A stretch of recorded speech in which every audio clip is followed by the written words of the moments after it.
Good evening, everyone. Tonight I want to share with you some thoughts that have been weighing heavily on my mind as I observe the current state of our world. We live in times that force us to confront uncomfortable truths about human nature, civilization, and our relationship with mortality itself. As I write this episode, we are witnessing unprecedented destruction and violence that has shattered many of our most cherished beliefs about human progress. The very foundations of what we call civilization seem to crumble before our eyes, revealing something far more primitive and disturbing beneath the surface. I believe we must have the courage to examine these revelations honestly, no matter how painful they may be. Only by understanding the true nature of humanity can we hope to navigate these turbulent times and perhaps emerge wiser from this ordeal. What I will share with you tonight may challenge your most fundamental assumptions about civilization, morality, and human nature. But I ask you to stay with me on this journey, for these insights may prove essential to understanding not just our present crisis, but the very condition of being human. The great disillusionment is the collapse of our cherished beliefs. Many of us, until recently, held firm beliefs about the moral progress of our civilization. We believed that education, culture, and social development had elevated humanity above its baser instincts. We took pride in our scientific achievements, our artistic accomplishments, our legal systems, and our ethical codes. We convinced ourselves that we had transcended the primitive brutality of our ancestors.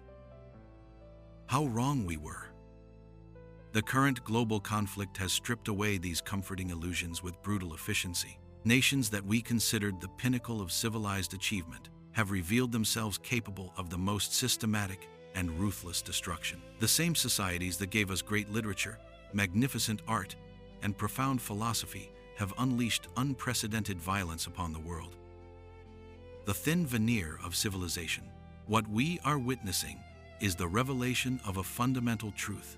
Civilization is not a deep transformation of human nature, but merely a fragile coating over our most primitive impulses. Like a thin layer of ice over a turbulent river, our civilized behavior can crack and give way under pressure, revealing the powerful currents that flow beneath. This is perhaps the most difficult truth for us to accept.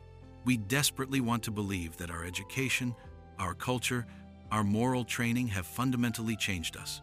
But when circumstances permit, when the state sanctions violence, when survival seems at stake, when the normal rules are suspended, we discover that the capacity for brutality lies just beneath the surface of even the most refined individual. The state as moral hypocrite. Consider the profound contradiction at the heart of our political systems. In peacetime, the state demands that we follow the highest moral standards. Murder is forbidden, theft is punished, deception is condemned. We are taught from childhood to resolve conflicts through reason and compromise, to respect the rights and dignity of others. Yet this same state that enforces these moral codes simultaneously prepares for war, an enterprise that requires the complete abandonment of every principle it normally upholds. The state becomes the greatest perpetrator of the very crimes it forbids its citizens to commit. It demands that we kill on command, destroy without question, and abandon our conscience in service of national objectives. This is not an accident or an unfortunate necessity. It reveals something fundamental about the nature of political power and human organization. The state, despite all its civilized trappings, remains at its core an instrument of organized violence. The transformation of the individual. Perhaps most disturbing is what happens to individuals caught in this machinery of violence. Ordinary people, teachers, farmers, shopkeepers, fathers, and mothers, find themselves capable of acts they could never have imagined in peacetime. This transformation doesn't represent a fundamental change in their character, but rather the lifting of the psychological restraints that civilization had imposed. The capacity for violence was always there, waiting beneath the surface. Civilization had not eliminated it, but simply channeled it, controlled it, hidden it from view. War reveals this hidden truth about ourselves, and many find the revelation unbearable. Our troubled relationship with death is the great denial. Now I want to turn to another profound deception that characterizes our modern way of life: our relationship with death. We have created a civilization that treats mortality as an aberration rather than the most natural and inevitable aspect of existence. Look around you at how we live. Death has been pushed to the margins of our daily experience, hidden away in hospitals and funeral homes, spoken of only in whispers and euphemisms. We act as though death is somehow optional, a rare misfortune that befalls the unlucky rather than the universal destiny that awaits us all. This denial serves a psychological function. It allows us to function without constantly confronting our mortality, but it comes at a terrible cost. By pushing death out of our conscious awareness, we have made ourselves psychologically defenseless against it when it inevitably intrudes into our lives. The unconscious mind and mortality. Here I must share with you an insight from my work with the human psyche. The deepest part of our mind, what I call the unconscious, cannot truly conceive of its own death. For the unconscious, we are immortal. This creates a fundamental tension between our intellectual knowledge that we will die and our emotional inability to truly believe it. This tension manifests in countless ways in our daily lives. We make plans as though we have unlimited time. We postpone important conversations and experiences. We invest tremendous energy in avoiding even the thought of death, as though thinking about it might somehow make it more likely to occur. Ancient wisdom versus modern folly. Our ancestors, I believe, had a healthier relationship with mortality. Death was woven into the fabric of daily life. Children grew up witnessing the natural cycle of life and death. Communities had rituals and practices that helped integrate the reality of mortality into their understanding of existence. This integration didn't make death less painful, but it made it less psychologically devastating.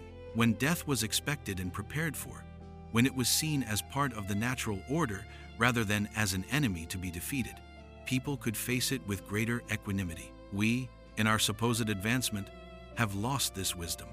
We have traded psychological resilience for the illusion of control, and in doing so, have made death far more traumatic than it needs to be.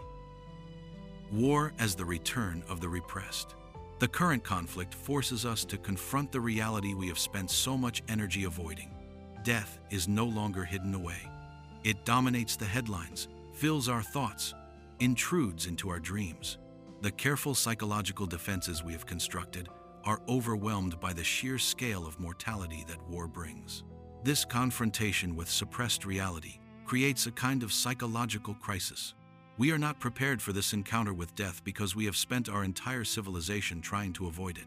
The result is widespread anxiety, depression, and a sense that the world itself has gone mad. The deeper implications and what this reveals about human nature. These observations force us to reconsider some of our most basic assumptions about humanity. We are not the rational, moral, progressive beings we like to imagine ourselves to be. We are complex creatures driven by powerful unconscious forces, capable of great nobility but also of terrible destruction. This is not cause for despair, but for a more realistic understanding of ourselves. Only by acknowledging these darker aspects of human nature can we hope to develop more effective ways of managing them. A civilization built on illusions about human goodness is destined to be fragile and unstable. The challenge of authentic living. Understanding these truths about war and death challenges us to live more authentically. Instead of hiding from the reality of our violent impulses, we must find healthy ways to acknowledge and channel them. Instead of denying our mortality, we must integrate the awareness of death into a fuller, more complete understanding of what it means to be alive. This is not easy work. It requires us to abandon comforting illusions and face difficult truths. But I believe it is the only path toward genuine psychological health and social stability. A path forward. As I conclude these thoughts, I want to be clear that I am not advocating for pessimism or despair. Rather, I am calling for a more honest and therefore more resilient approach to human existence. We cannot build lasting peace on the foundation of denied violence. We cannot create psychological health by avoiding thoughts of death. We must instead develop the courage to face these fundamental aspects of human existence directly and honestly. This means creating social institutions that acknowledge rather than deny human aggression, channeling it into constructive rather than destructive outlets. It means developing educational approaches that prepare people psychologically for the reality of mortality rather than encouraging them to live in denial. Most importantly, it means having the courage to see ourselves as we truly are, not as we wish we were, not as we pretend to be, but as complex, contradictory beings capable of both great love and terrible destructiveness. Only from this foundation of honest self-knowledge can we hope to build a more stable and authentic form of civilization. The current crisis, terrible as it is, offers us an opportunity to shed our illusions and begin this important work. The choice is ours. We can continue to live in denial and face repeated cycles of disillusionment and collapse, or we can choose the more difficult, but ultimately more rewarding path of psychological truth and authentic living. Thank you for watching and listening, My Thought Truth, a space to reflect on humanity, war, and the hope for a better tomorrow. If these words inspired you, please like, subscribe, and share this journey with others. Until we meet again, let us carry peace in our hearts and share it with the world.